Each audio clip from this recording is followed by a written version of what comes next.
The plan was, I wanted to kill as many women I thought were prostitutes as I possibly could. I thought I could kill as many of them as I wanted without getting caught.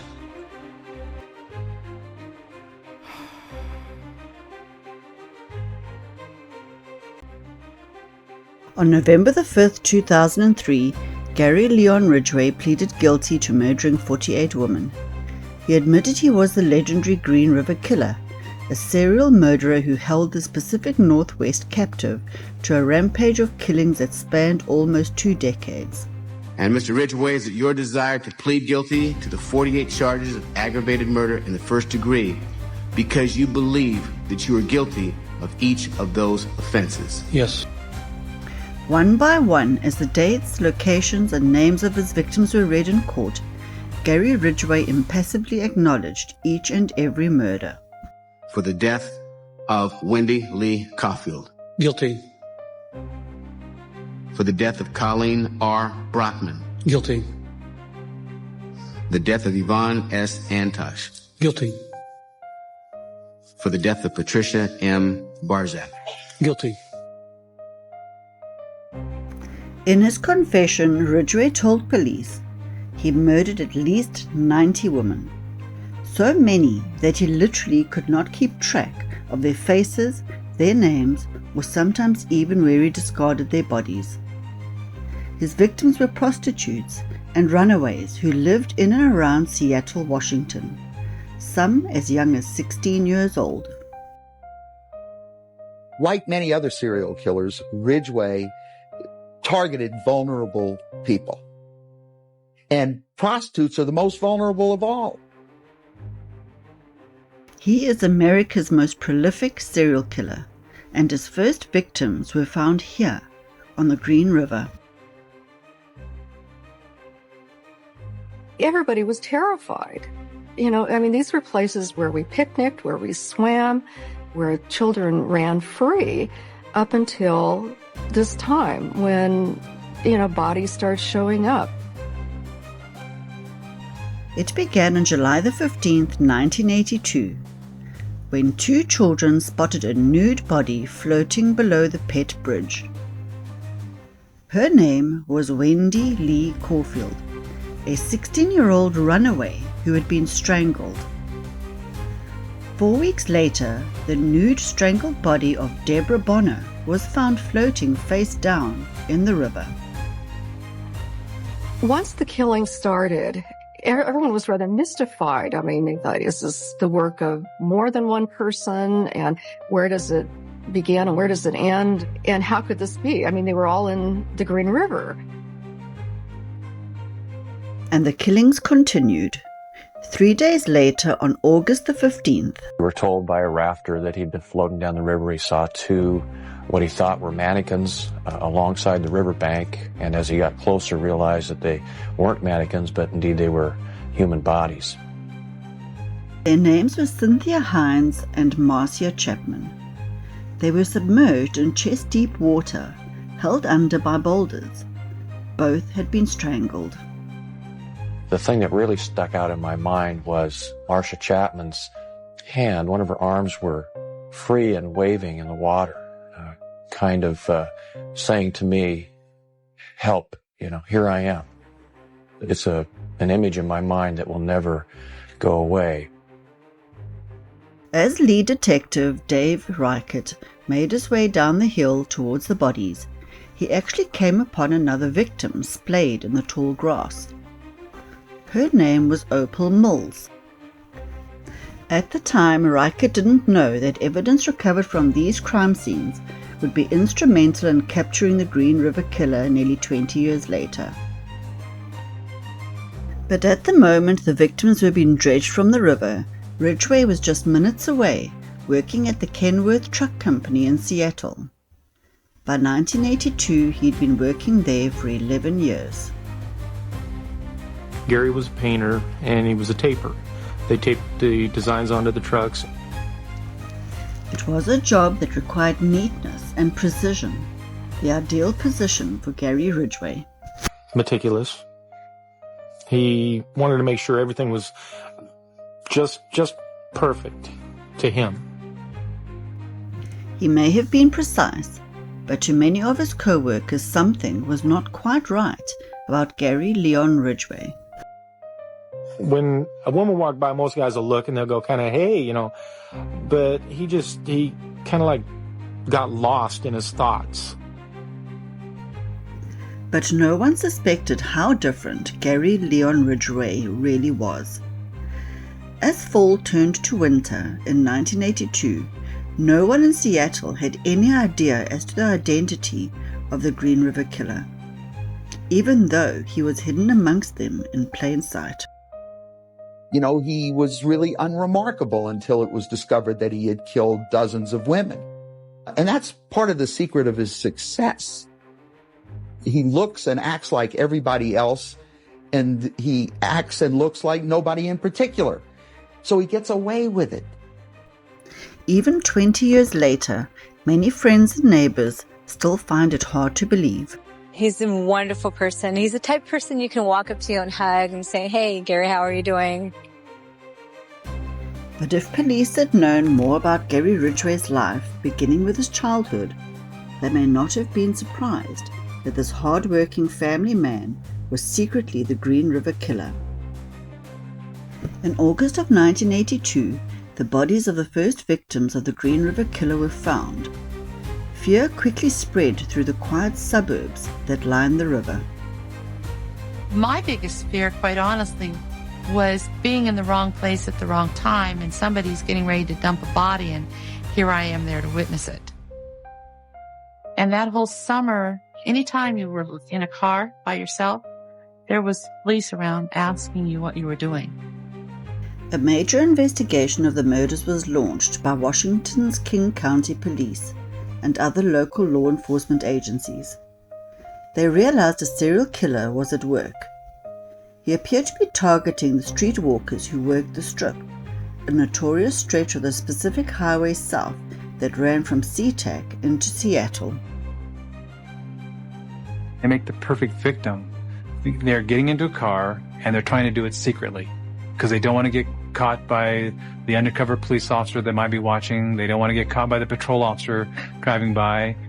So as far as victims go, he picked easy targets. By the end of 1983, 13 bodies had been found, and 24 more women had been reported missing. Some of them were last seen in a pickup truck. The police followed every tip, including one that actually led to Gary Ridgway for the first time.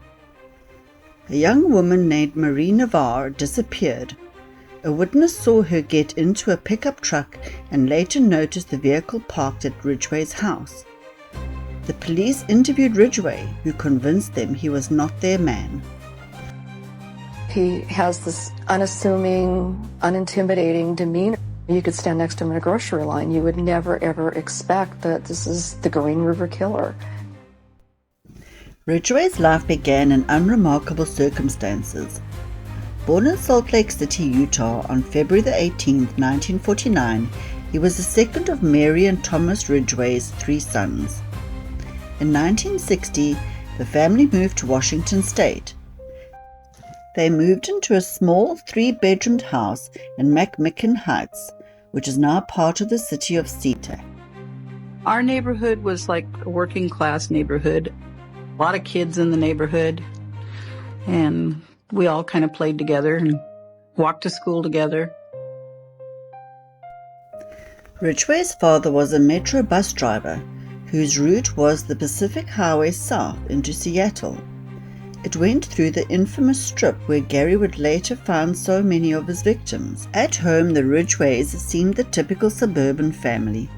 Gary's father enjoyed running garage sales, while his mother was an avid gardener. Loved to work on the garden. Always was saying hello, always pleasant. Always wore that straw hat of hers, always out in the cutting the trees down or pruning or whatever. Always did that. But Ridgway would later share other memories of his mother. He was a bedwetter into his early teens and recalls her washing his genitals.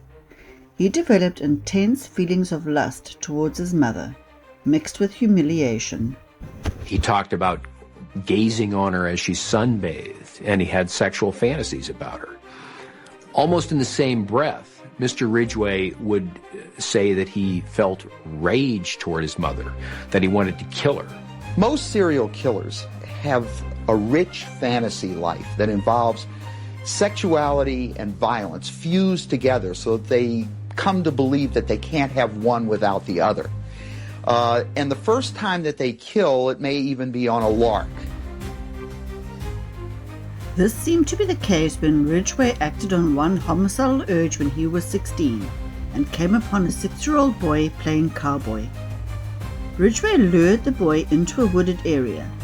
There he pulled out a pocket knife and stabbed the child. The boy was stunned, and Mr. Ridgway, according to the boy, and Mr. Ridgway admits this, said, "I just wanted to see what it felt like to kill someone." And Mr. Ridgway laughed and walked away. The boy survived, and Ridgway was never identified as the attacker. He admitted indulging in other kinds of aberrant behavior. He dabbled in arson, he said. He suffocated a cat. Yet Ridgway seemed anything but a threatening personality while attending Tyee High School. In fact, he made quite an impression on one schoolmate. I thought he was pretty cute. I could even say I had a little crush on him back then. His eyes and his smile are the things that I remember the most about Gary. When he would smile, his dimples would show, and his eyes would kind of sparkle. But Ridgway was a poor student, pulling in mostly D's in his classwork.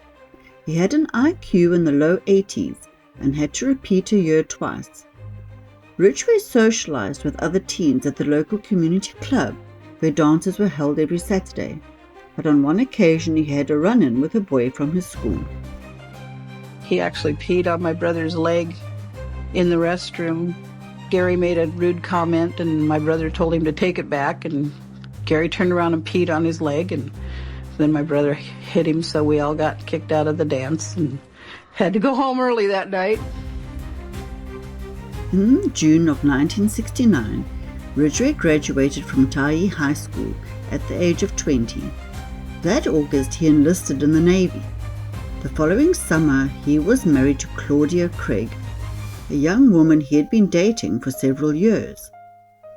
Soon after, Ridgway shipped out for a 6-month tour in the Western Pacific. They spent time visiting various ports, including the Philippines, where apparently he visited prostitutes. Ridgway paid a high price for his sexual encounters, venereal disease. Naval medical records showed that Ridgway was diagnosed with gonorrhea, blaming the prostitutes for infecting him. Then, on his return to the States, he found that his wife had betrayed him. He discovered that Claudia had an affair with somebody else, and he was very upset. He said, "My first wife turned into a whore." Ridgway's marriage came to an end, but his hatred for prostitutes, which he would later act on, was just beginning. By 1972, he was back in SeaTac, single again and honorably discharged from the Navy. He got a full-time job painting designs on trucks at the local Kentworth plant. To those who met him, he seemed like an average Joe. They had no way of knowing he was becoming the devil in disguise. By 1972, Gary Ridgway was still a killer in the making. He had gone astray as a young man, but at least as far as investigators knew, he had not yet committed murder. The triggers that would detonate his life as a serial killer had yet to fully fall into place, but over the next few years they finally would. We look so carefully in our quest to understand serial murder at what happened to the killer when he was a child, but there's something that we ignore, and that is making the transition into adulthood and middle age. By the age of 22, Gary Ridgway was already in a deep emotional hole. He'd gone through a bitter divorce from a woman he'd come to think of as a prostitute. He was angry But that didn't mean he was going to be lonely, sitting at home without a woman around. That was not his style. When people think of a serial killer, they tend to think of a loner who is unable to have a relationship, who can't hold a full-time job. But the truth is just the opposite, and Ridgeway is a perfect example. Just months after he and Claudia divorced, Ridgeway was already with someone else. Ridgeway met a woman named Marshall Winslow at a popular singles hangout. Within a year, Gary and Marshall were man and wife. She met his needs. She was initially very subservient. She cooked for him. She provided sexual activity whenever he wanted it. They enjoyed sex anywhere and everywhere. Especially outdoors in the gorgeous scenery of western Washington state. Gary liked to have sex outdoors in a variety of places along the Green River and the tall grass there, and various locations along highways. He would just pull off the road and have sex. Later, those locations would be the dumping grounds for the woman he killed. But at the time, life seemed to be looking up for Gary Ridgeway. Until 1975, when Marcia gave birth to a boy they named Matthew. Ridgeway was not particularly fond of having a child. It changed his relationship with his wife. She wasn't as available to him. She had a period of time when she was unable to have sexual intercourse. And over time, when they did have relations, his demeanor began to change. Where there once had been playful frolics by the river, there now was a creepy side to the way he approached her. He was in the habit of sneaking up behind her and frightening her. And apparently, his idea of foreplay on some occasions was to choke her, as he called it, grabbing her around the neck, compressing her neck, interfering with her breathing. Marcia walked out and got a divorce. And if Gary Ridgeway thought life was bad when his first marriage ended, he felt even worse when Marcia split.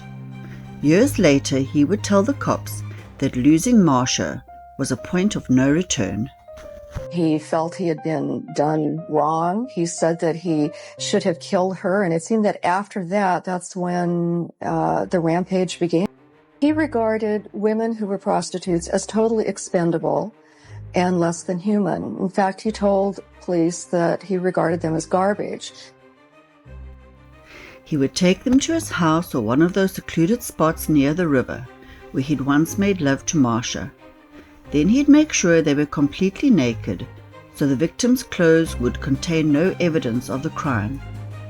Then it was usually a forearm around the neck without warning from behind. It was up close and personal, lots of physical contact. He would literally squeeze the last gasp of breath from his dying victim's body.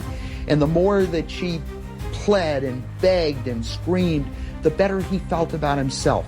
And he compounded his excitement later. Sex with the victim before the crime wasn't enough, so he'd often return to the riverbank where he dumped his victims and fornicate again with the corpses. He created a system of burying them near where he could get at them and use them and reuse them until there were maggots or flies there. That's having sex until they almost deteriorate. Frankly, I don't know the psychological reasons behind what he did, but according to Mr. Ridgeway at least, his reasoning was that it was simply free. It was a date, a sexual act that he did not have to pay for. Once Gary Ridgeway tasted the thrill of murder, he found it irresistible. There's no doubt in my mind that he thoroughly enjoyed the killing, and the more he did it, the more he enjoyed it. And all the while he was acting as father to a son barely 7 years old. Though he wasn't thrilled when Matthew was born, over the years they started spending more time together. After the divorce, he had Matthew every other weekend, and he shamelessly used that fact to reel in his victims. In the house where he did many of his killings, you could put someone at ease by saying, oh, here's my son's room, and there's toys, and why would a guy with a son, he's not going to hurt me. It shows you just how crafty he was. He was able to use his son as a ploy to assure his victim that he was innocuous, that he was harmless. Matthew even met at least one victim. The boy was in the truck when Ridgeway took her to a secluded spot in the woods. He drove her to a remote location, told the boy to stay in the truck, and then he disappeared into the woods with the woman and then came back without her. And his little boy asked, well, Dad, where's the girl? And he said, oh, she walked home. She lives near here. Ridgeway didn't care at all about his son. Use people, use them as instruments to meet his needs. He did that with his son, he did that with his wives, and he certainly did that with his victims. By January 1984, the body count along the Green River was up to 13. A desperate police force tried to put the pieces together and find the killer. For Gary Ridgeway, the game of evasion was just beginning. There was little to celebrate in Seattle as the new year began in 1984. For nearly 2 years, the Green River Killer had methodically murdered one young woman after another. The body count stood at 13, and King County Sheriff's detectives were growing frustrated. It is challenging. There's a perpetrator out there, there's a killer on the loose who has evaded our efforts to apprehend him. Within a month, those efforts were enhanced with the formation of the Green River Task Force. The 50-person unit assembled a massive list of suspects from tips called into a hotline, from known sex offenders, and from every other possible source. But just the sheer volume of what we had, 12 to 15,000 suspects. You had priests in women's underwear out there. You had child counselors out there with kiddie porn. There are a lot of men who at the end of the day take off their tie, go out to the strip, and they're looking for something kinky. One of those men was Gary Ridgeway. Ridgeway's plan was pure and simple. Make a deal with a young lady on the street, whisk them away in his truck, and they are never to be seen again. Well, Mr. Ridgeway thought about killing all of the time. It was basically every waking moment. When he ate, when he slept, when he even probably made love to his wife, he was thinking of killing and abusing a woman in the woods. That's his day. And once his thoughts were put into action, he was a perfect killing machine, in my opinion. He didn't have a conscience. He enjoyed what he was doing. It was a game, and he was winning. One ploy that Ridgeway used to keep police guessing was he frequently repainted the various pickup trucks he used to cruise the strip.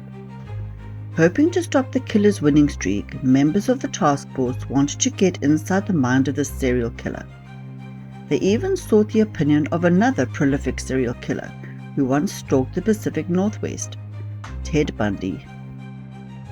He had written us a letter and said, why don't you come down and talk to me? I think I can help you understand the mind of the Riverman, as he called Ridgeway.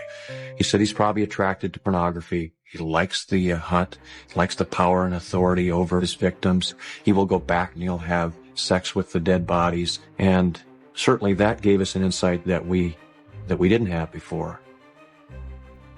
In fact, the position of some of the bodies led investigators to suspect that the Green River Killer was revisiting his corpses for sex. A few bodies were found with rocks placed inside their sexual organs, but Ridgeway was leaving no real clues behind. Each time the remains of a potential victim were discovered, investigators pored over the crime scene, collecting evidence, looking for the tiniest clue. What were we looking for? Anything. Potential hair transfers, paint chips, glass, clothing damage, anything. The collection of evidence continued once the bodies were sent for autopsy, where the medical examiner was able to retrieve semen from some of them. Slowly, carefully, the evidence was being stored away that might someday identify the elusive Green River Killer, who always seemed to be one step ahead of his pursuers. Everything we did as a task force was, of course, reported. So it was reported on the news. We were going to have surveillance. So he would visit one site and place a victim and then go to a different site and place a victim. He learned a lot from all of us, unfortunately. But Ridgway's deceptive talents did not mean he was invisible to the police. Police knew he was a frequent customer of the woman on the strip. He was called in by the task force on several different occasions to be interviewed. And even though he had killed a woman 3 weeks before one of the major interviews by the task force, he displayed no signs of nervousness. Ridgway's composure even allowed him to pass a polygraph test. A polygraph test is based upon one's guilty emotions. And if you don't ever feel guilty about what you've done, you're going to be able to pull the wool over somebody's eyes. But Ridgway couldn't completely fool task force detectives. In 1987, he came under even more scrutiny. Once again, it was the pickup trucks he drove while trolling for victims that drew detectives to him. The deeper we looked at Ridgeway, the more it became obvious that he was available for every single one of those disappearance dates. We're working on credit card records, every single place where he bought gas, and we checked out how many miles it would take to drive to and from work every day and how much that would normally burn up. Well, he was burning up many, many gallons of gas, way beyond, and that's just what he was charged. We had a couple of witnesses when they were shown the photo montage containing Ridgway's photo, they would say, well, it looks a lot like this one, and point to his picture. Prosecutors and detectives thought about arresting Ridgway. But we didn't have anywhere near enough to make a conviction because it was all circumstantial. Investigators got a warrant to search Ridgway's house, hoping to find physical evidence that proved he was the killer. But the search came up empty. Mr. Ridgway was simply very good at what he did. According to Mr. Ridgway, he killed all of the women in his bedroom. His practice was as soon as he finished killing them, he would often take the sheets off his bed, throw them in the washer even before he left with the woman's body and dumped it out at a scene. So he left behind nothing, essentially. And I think he starts playing more of a game of moving pieces around. He's moving skeletons around. He's moving bodies around. He did change his MO. He was taking bodies further out into the woods or the mountains because he didn't want their bodies found. Free to visit the ever-widening areas where his victims were discarded, Gary Ridgway continued to hunt and kill, convinced nothing could ever stop him. By 1988, more than 40 women had vanished in what had become known as the Green River Killings, and the killer, Gary Ridgway, was still on the loose at this point. Ridgway wasn't just evading the police, he was hiding his murderous ways so well that yet another woman agreed to become his wife. Ridgway married wife number 3, Judith Lynch, in 1988. When they first moved here, they were newlyweds. Their eyes sparkled, they were always smiling, and they were always happy. And you just never seen them apart, ever. But love and marriage did not end Ridgway's insatiable desire to kill. He continued to murder while managing to keep his new wife completely unaware. He could be Gary Ridgway, the husband, and drive off in the truck and become Gary Ridgway, the killer, and come back home and be the husband again, and never give her any reason to think he was anything but that. He had his killing career that he did out of sight from any other people, and he had the rest of his life where he was a father and he was a husband and he was an employee. There was an inkling at the Kenworth truck plant where Ridgway had worked for years that he was hiding something. After all, his co-workers knew that police had questioned him in the mid-1980s. We had the unique experience of having to work next to him, always thinking, could he be or couldn't he be? And everybody had their own opinions. Some people thought he was, some people thought he wasn't. You wouldn't want to have a beer with him. You wouldn't want him to come over to your house. He just was a different type of a person. Some employees even gave him the nickname Green River Gary. Little did they know what he was doing to them.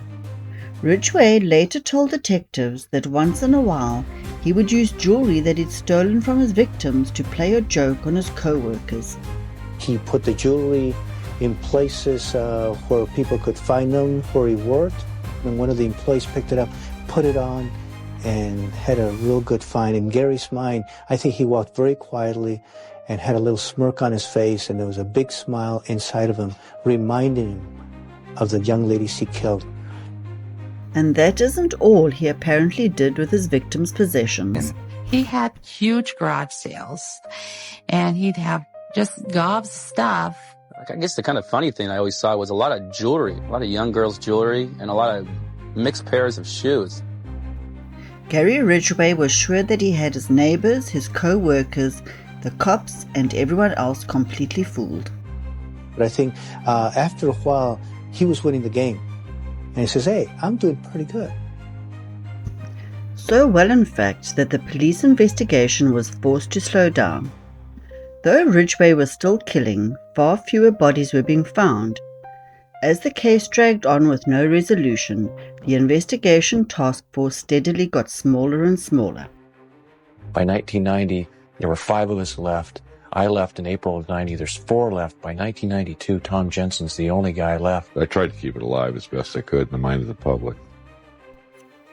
It began to seem hopeless until modern technology gave investigators some help they desperately needed. Back in the 80s, detectives had painstakingly taken samples from crime scenes. They didn't even know what good it might do, but they catalogued it and stored it anyway. They refrigerated and preserved it because, sometimes there's people can say, well, this is not doing anything good. It's just taking up room in our evidence room. Let's get rid of it. That didn't happen. Their foresight didn't begin to pay off until the summer of 2001, when DNA technology was finally good enough to analyze that evidence from the 80s. 19 years after a woman named Marcia Chapman was strangled and left to rot on the banks of the Green River, samples taken when her body was discovered went to the Washington State Patrol Crime Lab. There was spermatozoa there, and we were able to generate a male DNA typing profile that matched Gary Ridgeway. It's really amazing, the profiles we got. Then they tested samples they got from the victim, Carol Christensen. Again, a match with Ridgeway. For all those years, Gary Ridgeway had gotten away with murder. Finally, the cops had the proof they needed to nail him. We had tears in our eyes. It was a great moment. One I won't forget. And there was even more good news on the way. New techniques could now identify microscopic particles of paint collected years earlier at the crime scenes, and scientists were able to link them directly to Ridgeway. We find out there's spray paint, which was chemically identical, at least, to the material that Gary Ridgeway was working with at the plant where he worked. He was bringing paint particles, unbeknownst to him, into his vehicle, into his home, and that if victims were in his vehicle and his home, those would be transferred as well. And this is where Ridgeway wasn't thinking very clearly, and his paint samples matched exactly. With evidence in hand, the task force would soon put an end to Gary Ridgeway's reign of terror. For nearly 20 years, Gary Ridgeway found perverse pleasure in murdering dozens of women and getting away with it. He became America's most prolific serial killer. The insignificant boy who was a failure in school found satisfaction in outsmarting an army of investigators. We didn't hold him when we had him in 87. We didn't hold him when he was contacted in 84 and 83. So he had to have felt that he was winning. But on November the 30th, 2001, the game ended for Gary Ridgeway. DNA evidence tied him to 4 Green River victims, and he was arrested at his home. One of my neighbors came rapping on the door, and he said, "Hey, Clint, did you see who they arrested?" And they had a picture of Gary back on the TV. And I said, "You gotta be kidding. Ridgeway, the Green River killer." When I heard and saw the picture of Gary on the news, my heart stopped and my stomach went into the biggest knot. I was so shocked. Despite the clear physical evidence linking him to these crimes, Ridgeway protested his innocence. His family stood by him and refused to believe the worst. They stuck with him. They visited him weekly, his brothers, their wives, his son, and they were quite concerned and quite convinced that this was all wrong, that Gary couldn't have done this. Ridgeway's wife, Judith, also remained loyal as long as she could. She was standing by him and was in total disbelief, assuming that they had the wrong person, it couldn't be. And then as evidence began to come out, eventually they separated, and she now has nothing else to do with him. On November the 5th, 2003, all doubt of Ridgeway's guilt was erased. He pleaded guilty to the murders of 48 women. He'd made a deal to cooperate with the prosecution to provide more information on his victims and the whereabouts of their remains. In doing so, he avoided a trial and possible death penalty. Mr. Ridgeway, how do you plead to the charge of aggravated murder in the first degree as charged in count 1 for the death of Wendy Lee Caulfield? Guilty. How do you plead to the charge of aggravated murder in the first degree as charged in count 2? Guilty. Guilty. Guilty. It's like he didn't have any remorse at all for what he had done. You know, he killed so many people, he didn't remember who they were, what they looked like. I just couldn't believe that somebody could kill all those people and not remember them. Neither could the angry relatives of his victims, who were invited to speak in court when Ridgeway was sentenced to life without parole on December the 18th, 2003. You had said your memory, when it comes to all of the women you took, was gone. Our memory is not. In your words, you said that they didn't mean anything to you, but she meant everything to us. She was a mother, she was a wife, she was a sister, and we miss her. Gary Ridgeway sat there stone-faced as victims' relatives damned him and mocked him. He's an animal. I wish for him to have a long, suffering, cruel death. He's gonna go to hell, and that's where he belongs. But then the emotionless facade finally cracked when the father of one of his victims appeared to surprise him with a dose of human kindness. Mr. Ridgeway, there are people here that hate you. I'm not one of them. You've made it difficult to live up to what I believe, and that is what God says to do, and that's to forgive. You are forgiven, sir. Those tears in a statement he made to the court later that day were as close to showing real remorse as Gary Ridgeway had ever come. I'm sorry for killing these ladies. They had their whole lives ahead of them. I'm sorry for causing so much pain to so many families. To me, this was all about the victims and the devastation he did, not about him. He should definitely die for what he did. But that would do nothing for all those victims. And there's many, many victims. There's no sense of victory in this. I'm just glad that he stopped. And it may be that no one except Gary Ridgeway himself can ever unlock the secret of what drove him to become the Green River serial killer. In a way, it's sort of like trying to speculate about the mental life of a snake. Mr. Ridgeway is a predator, first and foremost. And ultimately, at least from my perspective, you can't come up with a more coherent explanation of why he killed than to answer simply because he could.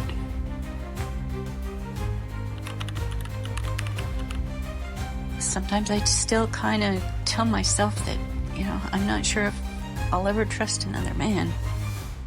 And very traumatic. From his small cell in a Washington state penitentiary, Gary writes to Judith often. Before I met you, I had a big empty hole in my heart. When I met you, I knew you were the only one who could fill it. I will always love you. Love you forever, Gary.